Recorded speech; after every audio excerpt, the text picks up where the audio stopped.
Bonjour à tous, merci d'être sur Flora TV News. Ravi de vous retrouver pour votre journal de 12 heures heure de Kinshasa. À la une de l'information de ce 25 juillet en RDC, le procès historique de Joseph Kabila s'ouvre à Kinshasa. Les dessous d'une affaire explosive. Aujourd'hui, on revient sur un tournant historique en République démocratique du Congo, l'ouverture du procès de l'ancien président Joseph Kabila. Oui, vous avez bien entendu, un ex-chef d'État congolais est jugé devant la haute cour militaire, un événement sans précédent qui secoue tout le pays. Alors, que lui reproche-t-on exactement? Pourquoi ce procès maintenant? Et que se passe-t-il sur le terrain à l'est de la RDC? On vous explique tout. Le procès s'ouvre ce vendredi 25 juillet à Kinshasa, à 9 heures du matin. Joseph Kabila, président de la République de 2001 à 2019, est accusé de faits d'une extrême gravité. Parmi les charges retenues, participation à un mouvement insurrectionnel, crimes contre la paix et la sécurité de l'humanité, homicide intentionnel, torture, viol, déportation et même trahison. Des accusations révélées progressivement, notamment lors de la levée de ses immunités parlementaires en mai dernier par le Sénat. À ce moment-là, la majorité des sénateurs ont donné leur feu vert pour que la justice militaire poursuive Kabila. Une décision controversée qualifiée de purement politique par ses soutiens. Mais que s'est-il passé? Comment en est-on arrivé là? Tout commence il y a près de 2 ans. Joseph Kabila quitte discrètement la RDC, officiellement pour des raisons de sécurité.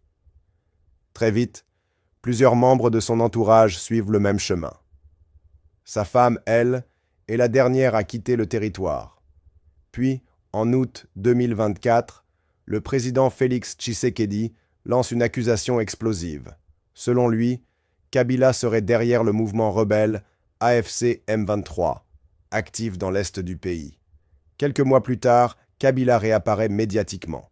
Il accuse Tshisekedi de dérives autoritaires et annonce son retour en RDC, dans la région de Goma. Sur place, il est aperçu à plusieurs reprises, en réunion avec certaines figures influentes. Son nom apparaît dans l'enquête militaire, notamment à travers le témoignage clé d'un homme, Eric Nkumba, un proche de Corneille Nangaa, chef du groupe rebelle AFC/M23. Nkumba, condamné à mort en 2024, affirme que Kabila aurait évoqué un plan contre Tshisekedi lors d'une rencontre avec Nangaa. La procédure judiciaire s'accélère. Perquisition dans ses résidences, convocation ignorée, réquisitoire envoyé au Sénat. Et finalement, le procès s'ouvre sans lui. Kabila, toujours à l'étranger, a cependant été aperçu à Goma il y a quelques semaines. Il est sénateur à vie. Mais les poursuites, selon la justice, concernent ses actes récents, après son mandat présidentiel. Le procès est donc très symbolique. C'est la première fois dans l'histoire du pays qu'un ancien président est jugé pour de telles accusations. Une affaire explosive, dans un contexte de tensions politiques croissantes entre les camps Tshisekedi et Kabila. En parallèle, les négociations avancent à l'international. À Addis Abeba, un accord a été signé entre la RDC, le Rwanda et le HCR, visant à faciliter le retour volontaire des réfugiés, un premier pas vers la pacification de la région. Mais Kabila, lui, est exclu des discussions malgré son influence persistante à l'Est. Sur le terrain, la situation humanitaire est dramatique.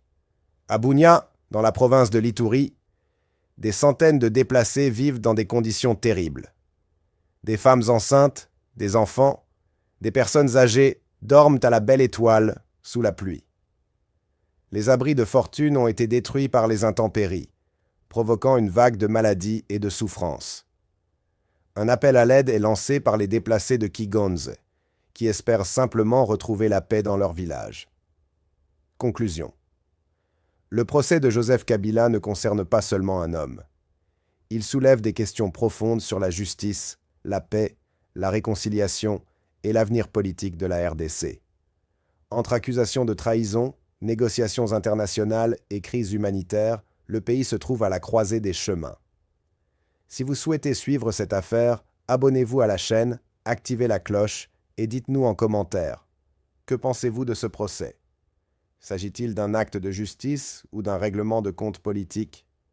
À très vite pour une nouvelle édition d'Information.